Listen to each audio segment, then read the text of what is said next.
这是一个咖啡机压力表，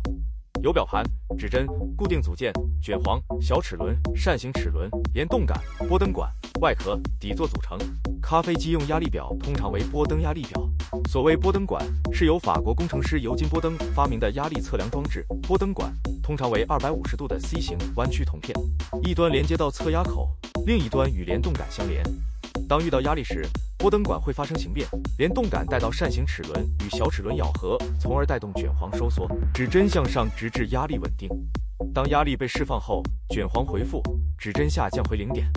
打开电源，蒸汽锅炉加热，随着温度升高，产生蒸汽，气压通过锅炉与压力表链接的螺旋管线移动到压力表测压口，压力表感受到压力，波灯管发生形变，联动杆将形变力传递到链接的扇形齿轮，扇形齿轮与表针轴上的小齿轮咬合，迫使小齿轮另一端的卷簧收缩，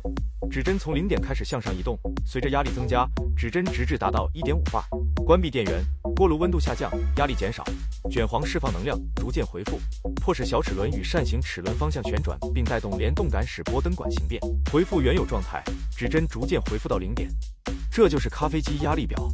那么问题来了，压力表在什么样的情况下会失灵呢？欢迎评论区留言讨论，我们下期视频见，拜拜。